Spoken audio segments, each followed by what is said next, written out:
कर्जतकरांसाठी आनंदाचा आणि आमच्या सगळ्यांसाठी ऐतिहासिक दिवस म्हणून आजच्या दिवसाची नोंद केली जाईल की आज कर्जतच्या असणाऱ्या श्रीराम पुलाचं लोकार्पण सोहळा सन्माननीय मंत्री भरत शेठ गोगावले आणि खासदार श्रीरंगाप्पा बारणे साहेब यांच्या उपस्थितीमध्ये आज या ठिकाणी संपन्न झाला असं सर्वप्रथम या ठिकाणी जाहीर करतो। खरं तर मंत्री महोदय या श्रीराम पुलाचं भूमिपूजन माझ्या हस्ते झालेलं होतं आणि हा श्रीराम पूल व्हावा म्हणून या सगळ्या कर्जतकरांची मागणी असताना आज सांगायला अभिमान वाटतोय की ज्या श्रीराम पुलाचं भूमिपूजन आम्ही केलेलं होतं त्या श्रीराम पुलाचं लोकार्पण सोहळा सुद्धा आम्ही या ठिकाणी आमच्या हस्ते या ठिकाणी होत आहे। या गोष्टीचा सार्थ अभिमान आम्हाला आहे। खरं तर या पुलाची मागणी सातत्याने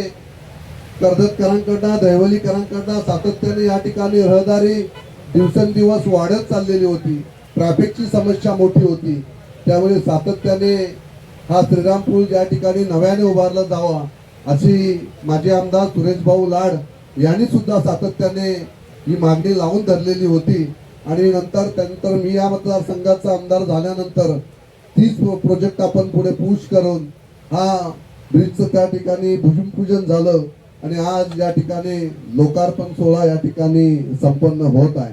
खरं तर या पुलाचं ड्रॉइंग जर आपण पाहिलं तर आपल्या लक्षात येईल की आर्च असणारा हा ब्रिज या ठिकाणी अतिशय कॉन्ट्रॅक्टरसाठी कठीण काम या ठिकाणी होतं, तरी सुद्धा आपण हे काम पूर्ण होण्यासाठी कॉन्ट्रॅक्टरला फॉलो करण्याचं काम केलं, वेळ या ठिकाणी गेला, परंतु एक ऐतिहासिक या ठिकाणी श्रीराम पूल कर्जतकरांना या ठिकाणी पाहायला मिळत आहे। खरं तर कर्जतची आपण एकंदरीत मागच्या 5 वर्षापासून जी डेव्हलपमेंट आपण कर्जतमध्ये आणलेली आहे ते इन्फ्रास्ट्रक्चर आपण या ठिकाणी उभं केलेलं आहे। हे ऐतिहासिक इन्फ्रास्ट्रक्चर या ठिकाणी उभं करत असताना कर्जतचा आज श्रीराम पूल या ठिकाणी जो उभा राहत आहे तो खऱ्या अर्थाने कर्जतच्या विकासाचा राम सेतू या ठिकाणी उभा राहिलेला असं म्हटलं तरी वावगं ठरणार नाही। तर अशा पद्धतीचं आपण पाहताय की आज कर्जतमध्ये आज फ्रायडे सॅटर्डे संडे आहे, या ठिकाणी आज सॅटर्डे असताना प्रचंड पर्यटक या ठिकाणी कर्जतमध्ये येत असतात आणि या पर्यटकांच्या माध्यमातून या ठिकाणी रहदारीची समस्या फ्रायडे सॅटर्डे संडे मोठ्या प्रमाणात या ठिकाणी असते आणि आज या पुलाचं काम झाल्यामुळे या ठिकाणच्या कर्जतची असणारी रहदारीची जी काही ट्रॅफिकची समस्या होती ती आजपासून कमी होण्याचं काम या ठिकाणी होणार आहे। आणि म्हणून आपण या डेव्हलपमेंट संपूर्ण करत असताना चौक कर्जत रस्ता असेल, या नेरळ कर्जत रस्ता असेल, कर्जत खोपोली रस्ता असेल, त्यानंतर शेळूचा ब्रिज असेल, त्यानंतर चांदेचा ब्रिज असेल, श्रीराम पूलचा ब्रिज असेल, हे सर्व ऐतिहासिक कामं या कर्जतकरांना कनेक्टिंग करणारी जी काही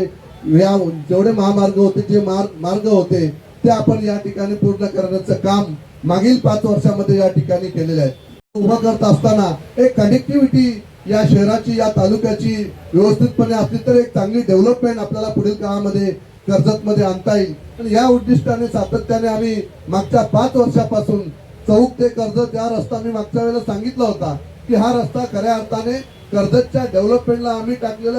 ग्रीन कार्पेट आहे, रेड कार्पेट आहे। तर या रेड कार्पेटवरून येणारे जे काही प्रोजेक्ट असतील ते कर्जतमध्ये येतील आणि माझं कर्जत या ठिकाणी डेव्हलप होईल, कारण कर्जत हा ग्रीन झोन बेल्ट होता, या ठिकाणी कोणत्याही प्रकारचे प्रोजेक्ट या ठिकाणी नव्हते, त्यामुळे या ठिकाणी रोजंदारीचा फार मोठा प्रश्न मागच्या 10 वर्षापासून या ठिकाणी सातत्याने त्या ठिकाणी जाणवत होता आणि म्हणून मागच्या 5 वर्षामध्ये हे इन्फ्रास्ट्रक्चर पूर्ण केल्यामध्ये कर्जतमध्ये रिसॉर्ट या ठिकाणी आलेले आहेत, फार्म हाऊस झालेले आहेत आणि मोठ्या प्रमाणात पर्यटक या ठिकाणी वाढत गेलेला आहे आणि पर्यटनावरच या ठिकाणी कर्जतची अर्थव्यवस्था हे पुढील काळामध्ये या ठिकाणी सुरू राहणार आहे। आणि म्हणून आपण पाहिलं की जगामध्ये आपण फिरत असतो, अनेक जगाची अर्थव्यवस्था मी पाहिलेली आहे, सिंगापूर असेल, मलेशिया असेल, थायलंड असेल, या सगळ्या देशांची अर्थव्यवस्था ही फक्त आणि फक्त पर्यटनावर चालत असते आणि म्हणून माझ्या कर्जत तालुक्याची सुद्धा अर्थव्यवस्था ही पर्यटनावर चालावी यासाठी पर्यटनाला प्राधान्य देण्याचं काम मागच्या 5 वर्षापासून आपण या ठिकाणी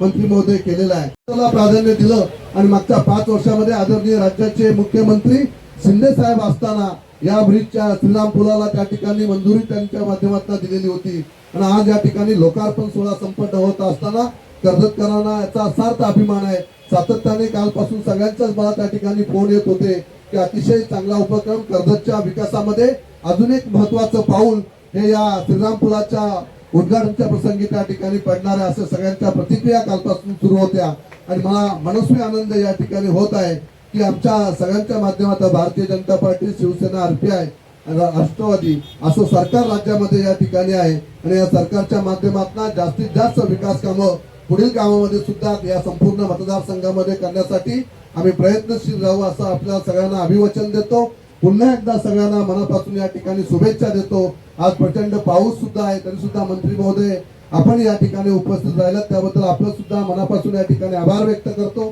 खासदार साहेब आपण या ठिकाणी उपस्थित राहिलात आपल्याला सुद्धा मनापासून या ठिकाणी आभार व्यक्त करतो. सगळ्यांना मनापासून या ठिकाणी शुभेच्छा देतो आणि या ठिकाणी